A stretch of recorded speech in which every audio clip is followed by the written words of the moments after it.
Do you recognize the ills in the American economy that the president defines and then the remedies that he's proposing? I think a lot of the things he's talking about are taking America forward.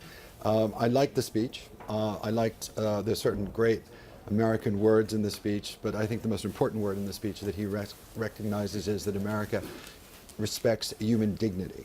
And I think that's right. It actually could have almost been written by the Pope, who's probably even more popular today than President Obama was at one point in America. But issues about the middle class, his references to community colleges, all of that, there's some good stuff there. Does he put his finger on a problem that I think we're increasingly seeing represented here, that post the recovery, there are big swathes of communities around the world who just do not feel they've participated in the rebound? Well, there's some issues about education and re-education. And you and I have talked a lot about the fact that you've got to get people into the workforce, but you also got to constantly train them and then retrain them and keep them in the workforce.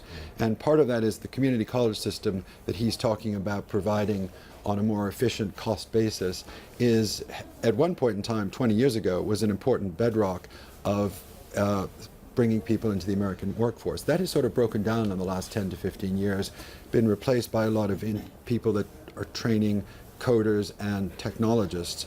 And he's trying to bring that back and give that a more of a focal point so that more people can have other options to be trained, vocational training. We're talking about something which is very clear and present. I mean, very big problems in US education and the lower and middle classes. But the fact of the matter is, it's just a speech and it's not going to go anywhere because we know he's in the last 2 years of his presidency as well. Congress and he are as confrontational as ever.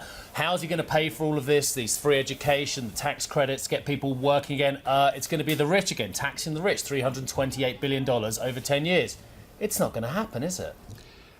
I mean, I think we need to look at how he's going to pay for it. I agree with that. And I don't believe, and you and I have talked about this many times, the notion of you have to elevate the poor by taxing the rich. That doesn't work. You can elevate the poor and just recycle the budget. And there are a lot of other things we can look at in the budget.